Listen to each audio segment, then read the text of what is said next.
everyone, welcome again to a new video session by अपनी tuition classes. So guys, इस video session में हम discuss करने वाले हैं एक्सरसाइज 8.3 को। सो गाइस, 8.3 को डिस्कस करने से पहले हम कुछ फॉर्मूलाज को डिस्कस करेंगे जो कि 8.3 में हम यूज करेंगे, ठीक है। So let's get started.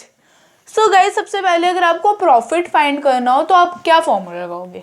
So guys, जब भी आपको प्रॉफिट फाइंड करना होगा तो आप फॉर्मूला लगाओगे SP minus CP. So first of all SP क्या होता है? एसपी होता है सेलिंग प्राइस एंड सीपी होता है कॉस्ट प्राइस, ठीक है। तो जब भी आपको प्रॉफिट फाइंड करना होगा आप क्या करोगे? एसपी माइनस सीपी, ठीक है। तो ये था जब आपको प्रॉफिट फाइंड करना हो। पर जब आपको प्रॉफिट परसेंट फाइंड करना हो तो आप क्या करोगे? सो गाइस, जब भी आपको प्रॉफिट परसेंट फाइंड करना हो तो आप प्रॉफिट अपॉन सीपी इंटू 100 कर दोगे, ठीक है। क्या करोगे? प्रॉफिट अपॉन सीपी इंटू 100, ठीक है। पर ये कब यूज करोगे? जब आपको प्रॉफिट परसेंट फाइंड करना होगा। जब भी प्रॉफिट फाइंड करना होगा तो एसपी माइनस सीपी। जब भी प्रॉफिट परसेंट फाइंड करना हो तो आप क्या करोगे? प्रॉफिट अपॉन सीपी इंटू 100, ठीक है। सो गाइस, ये तो था प्रॉफिट के बारे में कि प्रॉफिट कैसे फाइंड करना है, प्रॉफिट परसेंट कैसे फाइंड करना है। सो अब आ जाते हैं लॉस पे कि लॉस कैसे फाइंड करना है, लॉस परसेंट कैसे फाइंड करना है। सो गाइस, अगर आपको लॉस फाइंड करना है तो आप क्या करोगे? CP minus SP. पहले जब आपको प्रॉफिट फाइंड करना था आपने क्या किया? SP minus CP. पर जब आपको लॉस फाइंड करना है आप क्या करोगे? सीपी माइनस एसपी, ठीक है। सो गाइस, अब आपको ये तो था लॉस कैसे फाइंड करोगे। अब आप क्या फाइंड करोगे? Loss percent. सो गाइस, इसका सेम है, जैसे इधर प्रॉफिट लिखा था बस इधर लॉस आ जाएगा, ठीक है। इसका क्या है लॉस परसेंट का formula? Loss upon CP into 100। So guys, इधर आपको कंफ्यूजन हो सकती है कि अगर इधर सीपी है, प्रॉफिट में सीपी है, सो इधर हम लॉस परसेंट में क्यों सीपी लिख रहे हैं, इधर एसपी क्यों नहीं आएगा, ठीक है। सो गाइस, इधर ना सीपी ही आएगा, इसका फॉर्मूला सीपी ही आएगा, इन दोनों में सीपी आएगा, इधर एसपी नहीं आएगा। अगर आप एसपी लिखोगे ना आपका क्वेश्चन, उसका आपका जो आंसर आएगा वो तो गलत ही आएगा, पर जो आपका मार्क्स भी नहीं मिलेंगे उस चीज़ को, जो आपने चाहे जितना भी लिख दिया होगा उसका आपको मार्क्स भी नहीं मिलेंगे, 0 मार्क्स मिलेंगे उसके, ठीक है। सो गाइस, जो फॉर्मूला है आप वही फॉर्मूला लिखोगे, ठीक है। अगर इधर प्रॉफिट अपॉन सीपी है, लॉस अपॉन सीपी है, तो आप वैसे ही लिखोगे। आप ये नहीं करोगे प्रॉफिट अपॉन एसपी लिख दिया, लॉस अपॉन एसपी लिख दिया, ठीक है।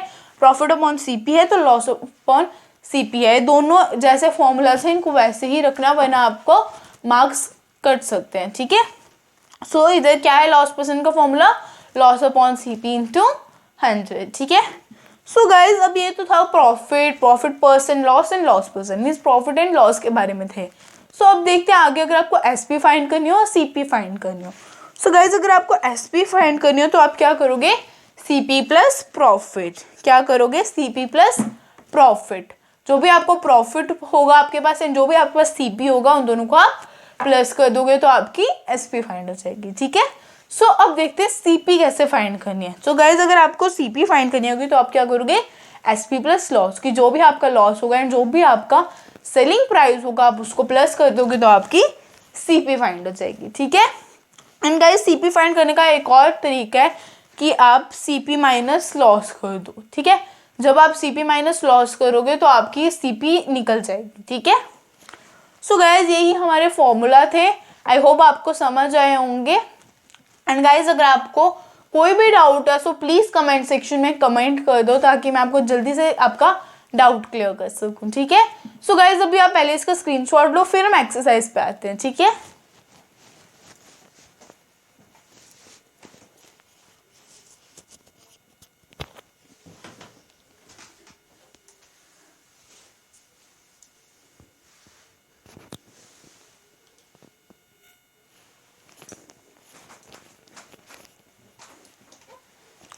सो गाइज, अभी जो हमारा एक्सरसाइज 8.3 का फर्स्ट क्वेश्चन है उसमें बोला गया है कि आपको जितने भी आपको ट्रांजेक्शन्स दिए हैं उसमें से आपको लॉस भी फाइंड करना है एंड प्रॉफिट भी फाइंड करना है। मीन्स अगर उस केस में लॉस हो रहा होगा तो आपको लॉस भी फाइंड करना है, लॉस परसेंट भी फाइंड करना है।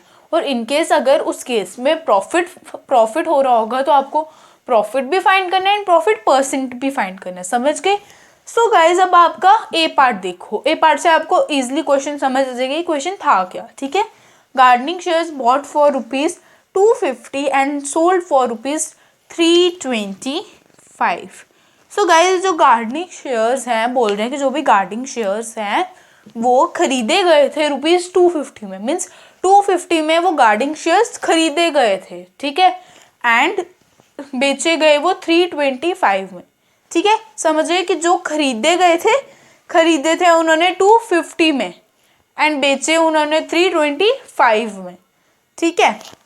सो अब देखो, अब आपको इसका अगर प्रॉफिट हो रहा होगा प्रॉफिट फाइंड करना है और प्रॉफिट परसेंट भी फाइंड करना है, अगर लॉस हो रहा होगा तो लॉस भी फाइंड करना है, लॉस परसेंट भी फाइंड करना है, ठीक है।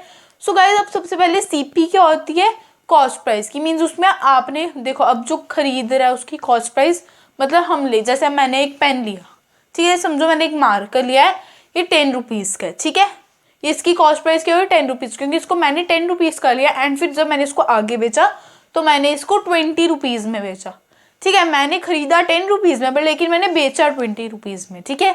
जब मैंने बेचा 20 रुपीज़ में, जो 20 रुपीज़ जिसमें मैंने बेचा वो आ गया आपकी सेलिंग प्राइस, एंड 10 रुपीज़ जिसमें मैंने बाय किया था वो था आ गया कॉस्ट प्राइस, ठीक है। वही सेम इधर है कि जो गार्डिंग शेयर्स थे बॉट फॉर ₹250, अब ये जो 250 है कॉस्ट प्राइस है, क्यों, क्योंकि जो शेयर्स थे ये इन्होंने खरीदे थे 250 पर, जब इन्होंने बेचे तो कितने में बेचे 325 में, ठीक है।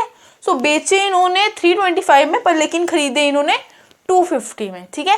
सो जब इन्होंने जो भी इन्होंने खुद खरीदे वो थी कॉस्ट प्राइस, और जिन्होंने इन्हें दूसरे को बेचा, मतलब जिसमें इन्होंने दूसरे को बेचा वो आ गया आपकी सेलिंग प्राइस, ठीक है। कॉस्ट प्राइस कितनी 250, सेलिंग प्राइस कितनी 325, ठीक है। सो अब गाइज अब एग्जाम्पल पे आ जाओ फिर से कि मैंने 10 रुपीज़ का खरीदा था एंड 20 रुपीज़ का बेचा, ठीक है। और तो गाइज अब मेरे को अब आपको बताना है कि मेरे को कितने रुपीज़ का प्रॉफिट हुआ, तो इजी है, 10 रुपीज़ का प्रॉफिट हुआ, कैसे पता चला, माइनस करने के बाद, ठीक है। हमने 20 में से 10 माइनस किए, हमें पता चल गया कि 10 रुपीज़ का प्रॉफिट हुआ है। सो गाइज ये 20 क्या था सेलिंग प्राइस, 10 क्या था कॉस्ट प्राइस, ठीक है। जब माइनस किया तो प्रॉफिट पता चल गया। सो वही चीज़ है, आपको इधर भी वही करना है, कॉस्ट प्राइस में से और सेलिंग प्राइस में से कॉस्ट प्राइस को माइनस कर देना, आ गया आपकी प्रॉफिट। सो गाइस सबसे पहले तो आपको ये चीज़ पता होनी चाहिए कि इधर प्रॉफिट क्यों हुआ, ठीक है। सो गाइस अब देखो, अब जो एग्जाम्पल में देखो, जैसे मार्कर था 10 रुपीज़ का, बेचा मैंने 20 रुपीज़ का। सो 10 बड़ा होता है 20 बड़ा है ना, जो 10 है वो हमारा कॉस्ट प्राइस है, जो 20 है वो हमारा सेलिंग प्राइस है। So means cost price selling price से बड़ा है, देखो ना 10 20 से बड़ा है, देखो ना अगर 10 20 से बड़ा है और 10 कॉस्ट प्राइस है एंड जो 20 है वो सेलिंग प्राइस है, सो मीन्स सेलिंग प्राइस जो 20 है वो तो बड़ा ही है ना फिर कॉस्ट प्राइस 10 से, ठीक है। तो उसमें हमें पता चल गया कि सेलिंग प्राइस बड़ा है कॉस्ट प्राइस से, ठीक है। वही चीज़ इधर है, कॉस्ट प्राइस क्या है 250, सेलिंग प्राइस कितना है 325, सो कॉस्ट प्राइस छोटा है एंड सेलिंग प्राइस बड़ा है। सो अब देखो, अब मेरे को कम का पड़ा बट लेकिन मैंने जब उसको बेचा मैंने उसको ज़्यादा में बेचा, सो इससे मेरे को ही प्रॉफिट हुआ। तो वही चीज़ है, जब इन्होंने खरीदा, इन्होंने 250 के खरीदे पर लेकिन जब इन्होंने बेचे, इन्होंने कितने के बेचे 325 के, मीन्स इनको प्रॉफिट हुआ, इनको चाहे जितने का भी प्रॉफिट हुआ, प्रॉफिट तो हो रहा है ना इधर, ठीक है। वही चीज़ है, इन्होंने खरीदा कम का बेचा ज़्यादा का, तो वो कितना, वो क्या आ गया आपका प्रॉफिट। अभी आपको प्रॉफिट फाइंड कैसे करोगे, माइनस करके, जैसे हमने किया था 20 माइनस 10 रुपीज़, तो वैसे ही जब आप इसको माइनस करोगे मीन्स 325 में से 250 को माइनस करोगे आपके पास कितने आ जाएगा 75, ठीक है। सो गाइस हमारा प्रॉफिट तो फाइंड हो गया, अब आपको फाइंड करना है प्रॉफिट परसेंट, ठीक है। सो गाइस आप प्रॉफिट परसेंट कैसे फाइंड करोगे, सो सबसे पहले फॉर्मूला क्या होता है प्रॉफिट परसेंट फाइंड करने का, प्रॉफिट अपॉन CP इंटू 100, ठीक है। कितना होता है प्रॉफिट अपॉन CP इंटू 100। सो अब देखो इधर आ गया आपका ₹75, तो ये क्या है आपका प्रॉफिट, ठीक है, क्योंकि अभी आपने प्रॉफिट फाइंड किया ना, तो आपका प्रॉफिट कितना है 75, मीन्स जो 75 रुपीज़ का आपको प्रॉफिट हुआ है, मीन 75 रुपीज़ आ जाएगा प्रॉफिट में। CP कॉस्ट प्राइस क्या है, जिसमें इन्होंने खरीदा वो कितने का है 250, तो कॉस्ट प्राइस आ जाएगी आपकी 250 एंड 100 के साथ आप मल्टीप्लाई करोगे, आपको पता है ना क्यों कर रहे हो, क्योंकि जो परसेंट का मतलब होता है 100, ठीक है। तो अब आप इसको कट कर दो, 0 0 कट, 5 5 ज़ा 25, 5 2 ज़ा 10, 5 1, फिर देखो अब ये दो कट नहीं होते आगे, फिर 5 1 ज़ा 5, 5 15 ज़ा 75, ठीक है। अब क्या बचा आपके पास 15 इंटू 2, तो जब आप 15 इंटू 2 कर दोगे आपके पास 30 आ जाएगा, परसेंट का परसेंट लगा दोगे आपका कितने परसेंट हुआ प्रॉफिट? 30%, ठीक है। आपको 100 में से कितना परसेंट प्रॉफिट हुआ? 30% प्रॉफिट, ठीक है। देखो अब आपने प्रॉफिट भी फाइंड कर लिया एंड प्रॉफिट परसेंट भी फाइंड कर लिया, ठीक है। सो गाइज अभी आप इसका स्क्रीनशॉट लो, फिर हम नेक्स्ट पार्ट करते हैं, ठीक है।